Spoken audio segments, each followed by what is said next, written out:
আজকে আপনাদের দেখাবো খুবই জনপ্রিয় একটা রেসিপি, আর সেটা হচ্ছে চিকেন বিরিয়ানি। চিকেন বিরিয়ানি তৈরি করার জন্য প্রথমে আমি নিয়ে নিচ্ছি 3 কাপ চিনি গুঁড়া চাল। এখন খুব ভালোভাবে চালগুলো ধুয়ে নেব যতক্ষণ পর্যন্ত না স্বচ্ছ পানি বের হয়। এখন ছাঁকনিতে পানি ঝরতে দিব। রান্না করার কমপক্ষে 40 মিনিট আগে চালটা পানি ঝরতে দিলে ভালো হয়, এতে বিরিয়ানিটা অনেক ঝরঝরে হবে। এখানে আমি প্রায় 1 কেজির মতো মুরগির মাংস নিয়েছি। রেগুলার যেভাবে কাটেন সেভাবে কাটলেই হবে। চিকেন বিরিয়ানিতে চিকেনের পিস রেগুলার সাইজেরই হয়ে থাকে। মুরগির মাংসে প্রথমে দিয়ে নিচ্ছি 1.5 টেবিল চামচ বিরিয়ানির মশলা। এরপর দিয়ে দিচ্ছি 1 চা চামচ রসুন বাটা, 1 চা চামচ আদা বাটা, স্বাদমতো লবণ। এখন দিয়ে দেব ফেটিয়ে নেওয়া 1/3 কাপ টক দই। টক দইটা সবসময় ফেটিয়ে নেবেন, তাহলে আর তেলে দিলে ছানা হয়ে যাবে না। এখন খুব ভালোভাবে মেখে নিতে হবে। মাখানো যত ভালো হবে ততই কিন্তু খুব ভালো খেতে হবে। এখন ম্যারিনেট হওয়ার জন্য রেখে দেব 30 মিনিট। 30 মিনিট হয়ে গিয়েছে। এখন আমরা মাংসটা রান্না করে নেব। প্যানে দিয়ে দিচ্ছি 1/4 কাপ পরিমাণ তেল। তেল গরম হলে দিয়ে দিব 1/2 কাপ পরিমাণ পেঁয়াজ কুচি।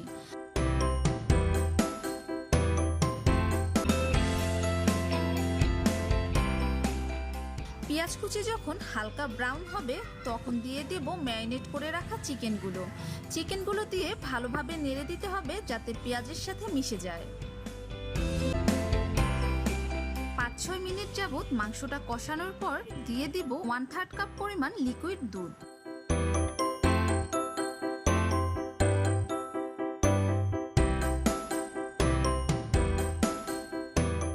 এখন দিয়ে দিচ্ছি 4টে কাঁচামরিচ। এখন সবকিছু নেড়ে মিশিয়ে দিয়ে ঢেকে দিব। মিডিয়াম আঁচে রান্না করব যতক্ষণ পর্যন্ত না মাংসটা পুরোপুরি হয়ে যায়। মাঝে একবার ঢাকনা খুলে নেড়ে দিব যাতে মাংসটা নিচ থেকে লেগে না যায়।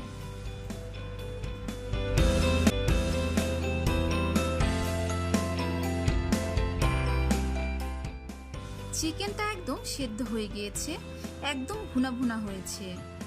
বিরিয়ানির জন্য মাংস প্রস্তুত হয়ে গিয়েছে। এখন বিরিয়ানির রাইসটা রেডি করব। প্যানে 2 টেবিল চামচ ঘি ও 1 টেবিল চামচ পরিমাণ রেগুলার অয়েল নিয়ে নিয়েছি। এখন দিয়ে দিচ্ছি 1টা তেজপাতা, 2টা দারচিনির টুকরা, 4টা এলাচ, 4টা লবঙ্গ। এখন 40 সেকেন্ডের মতো এগুলো সব ভেজে নেব। যখন একটা সুন্দর ঘ্রাণ আসবে তখন দিয়ে দেব 1/4 কাপ পরিমাণ পেঁয়াজ কুচি। হালকা করে পেঁয়াজ কুচি ভেজে নেব। যখন দেখবেন পেঁয়াজ কুচিগুলো নরম হয়ে গিয়েছে তখন দিয়ে দেব ধুয়ে রাখা চালগুলো। এখন চালগুলো 4-5 মিনিটের জন্য ভেজে নিব। এরপর দিয়ে দিচ্ছি 1 চা চামচ আদা বাটা। আদা বাটাটা ভাজার মাঝখানে দিলে সুন্দর একটি ফ্লেভার হয়। এখন খুব ভালোভাবে মিশিয়ে চালগুলো ভেজে নেব। মিডিয়াম আঁচে 8-10 মিনিটের মতো ভাজবো। ভাজা হয়ে গেলে চালগুলো একটি আরেকটি থেকে আলাদা হয়ে ঝরঝরে হয়ে যাবে, তখনই বুঝতে পারবেন চালটা ভাজা হয়ে গিয়েছে। এখন দিয়ে দিচ্ছি 6 কাপ পরিমাণ গরম পানি। আপনারা যে পট দিয়ে চাল মেপেছেন সেই পট দিয়েই পানি দিবেন। যতটুকু চাল নেবেন তার ডাবল পানি দিবেন। এখানে কোনো দুধ দিব না, কারণ মাংসে দুধ আর টক দই ব্যবহার করেছি। এখন নেড়ে মিশিয়ে নিচ্ছি। দিয়ে দিচ্ছি স্বাদমতো লবণ। ভালোভাবে মিশিয়ে ঢেকে মিডিয়াম আঁচে রান্না করব 5 মিনিট। 5 মিনিটে রাইসটা অর্ধসিদ্ধ হয়ে গেছে এবং পানিটাও প্রায় শুকিয়ে গিয়েছে। এখন অর্ধেক রাইস তুলে নিব। প্যানে থাকা রাইসগুলো সমান করে মাংসগুলো উপর থেকে দিয়ে দিব।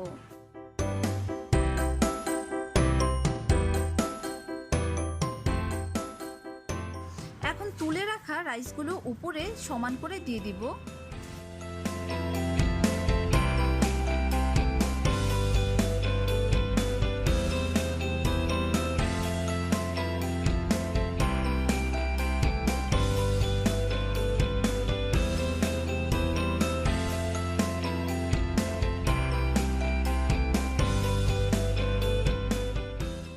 ঢেকে একদম লো আঁচে রান্না করব 10-12 মিনিট। আপনি যদি পাতলা তলাযুক্ত কোনো পাত্রে বিরিয়ানি রান্না করে থাকেন তাহলে এই সময় নিচে একটি তাওয়া দিয়ে নেবেন। আর যদি ননস্টিকে রান্না করেন তাহলে নিচে কোনো তাওয়া দেওয়ার দরকার নেই, কারণ ননস্টিকের নিচটা অনেক পুরু হয়ে থাকে। 12 মিনিট হয়ে গিয়েছে। এখন দিয়ে দিচ্ছি 4টা আলু বোখরা, 4টা কাঁচামরিচ। কাঁচামরিচের মাথাটা একটু চিড়ে দিবেন, এতে সুন্দর একটা ঘ্রাণ আসবে, কিন্তু ঝাল হবে না। এখন দিয়ে দিচ্ছি কিছু কিশমিশ আর 4-5 ফোঁটা কেওড়া জল ও 5-6 ফোঁটা গোলাপ জল, আর দিয়ে দিচ্ছি সামান্য জর্দার রং। এখন আর নেড়ে দিতে হবে না, সার্ভ করার আগে নেড়ে দিলেই হবে।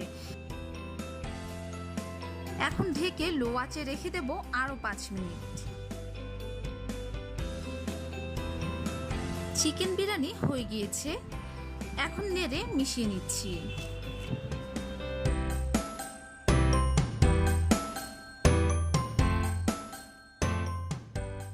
দেখুন কতটা ঝরঝরে আর পারফেক্ট হয়েছে চিকেন বিরিয়ানি। এভাবে ঘরেই তৈরি করে ফেলুন চিকেন বিরিয়ানি।